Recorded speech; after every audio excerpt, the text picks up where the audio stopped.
Oh, kia ora. Didn't see you there. Welcome to Bustaz. Now, if you've watched a few of my videos, you'll know I have a bit of a process I go through when I buy stuff. I do a bit of research, try to work out what's the best, try to work out what's the cheapest, try to work out what's the best of the cheapest, and so on. And try to learn a little bit about the products I'm about to buy. Now, one of the things I've been quite interested in lately is rust converters. Now, fortunately, the bus actually doesn't have any serious rust problems or anything like that, but like a lot of things, there is a bit of surface rust here and there where the paint's been damaged, and I was looking at ways of dealing with it. Now, without getting into the science of it all, there's a couple of main ways of dealing with rust with a product, like a rust converter or a rust eater, and the real difference is one eats it and one converts it into something less rusty.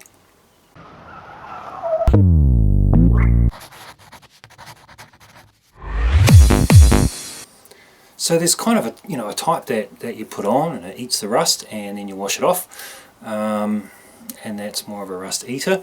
And then there's a type that you put it on and it converts the rust into something else, and it adds like an epoxy primer to the surface, and that's kind of the sort that I was most interested in.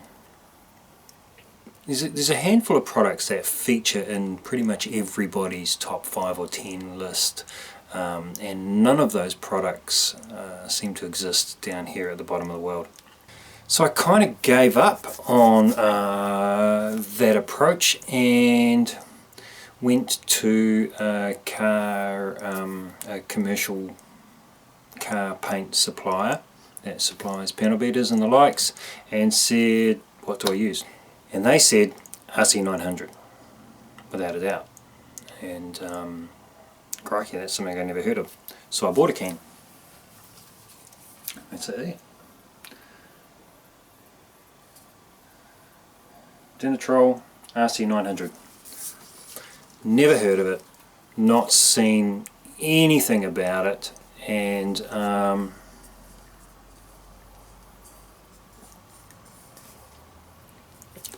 then even when I look it up, I can't find any detail on it. It appears that it's a product made for commercial painters who already know what they're doing. So the best info I've got on it is what's written on the back in very bloody small print on how to use it. Now, something that has come up a little bit when it comes to things like rust converters is they seem to be quite temperature sensitive. In fact, if you recall back to the spray foam, that was very sensitive to temperature, and if it was too cold it just didn't work. Now this stuff is exactly the same. I think it has a minimum temperature of 10 degrees C.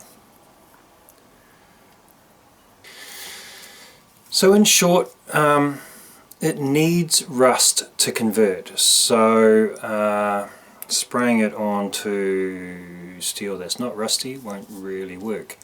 And really all it says is to scrape off the chunky bits and spray it on. So I'm going to give it a try and see how it turns out. Now I just need to find some rust. So here's a pretty good spot to try it out on. In fact, when I first brought it home, I just run a quick spray across the front edge of this step, just out of curiosity, and it's still there. Now it was too cold and I didn't do any prep. So what I'll do is I think I'll use this step and I'll prep it properly, which means scraping off all of the loose dirt and give it a solvent clean so that the surface is literally clean, and then give it a coat. In fact, it says it could use several coats if necessary, with at least 6 hours in between applications. So I've given a bit of buff up with the wire brush to make sure that there's no loose rust or particles or dirt or anything on it. Cleaned up the dust, And now I'm going to use some solvent cleaner to make sure that there's no grease or wax or anything else on the surface that would stop it from sticking.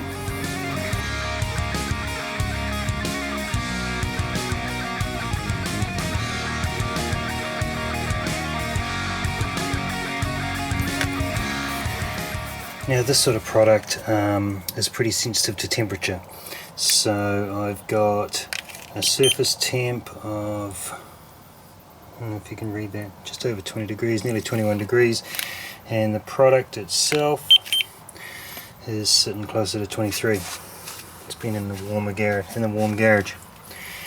So I think we're ready to give this a bash. My prep sole has dried, and it looks like I've got a nice rust coated surface, so I'm going to give it a spray on.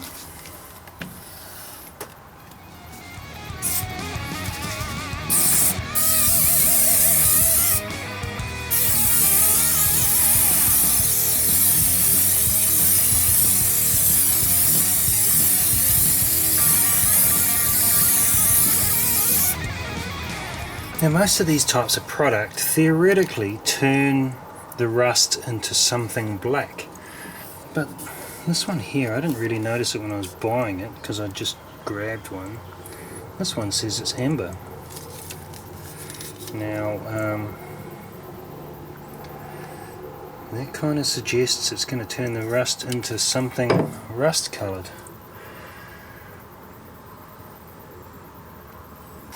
No point sitting here waiting, watching paint dry, so I'm going to go out for dinner.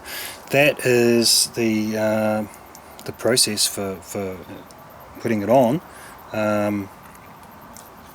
Scraped off any loose rust, cleaned the surface thoroughly, made sure it was not less than 10 degrees C for application, and sprayed it on. That's the first coat done. We're going to go out for dinner or something now, so we'll see how that looks tomorrow, and if I need another coat. I've got no idea how I will know if I need another coat, but let's find out. Right, well, this has been left overnight, maybe about 15 hours. And it looks markedly different to the untreated step, but I'm going to give it another coat. Now it's been raining here, so the humidity's gone up to 50%, but it's still under the ideal 60%, and the temperature's lower now, 17 degrees here, or 16 degrees. Still better than the minimum 10, and sitting pretty close to the ideal of 15. So I'll give it another spray. Now it doesn't say anything about shaking the can, and it doesn't have an agitator, but you always shake the can, right? So I shook the hell out of this before spraying it.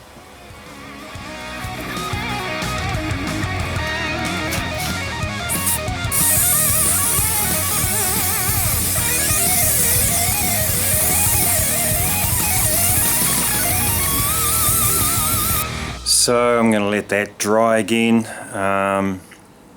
and see how it looks after two coats. Behind me is my power board, which you may have seen. Check out that flux capacitor, eh? So in my last video I showed I had purchased a little driving light that had fancy functionality, and that's it there. I don't know if I want it to be red, but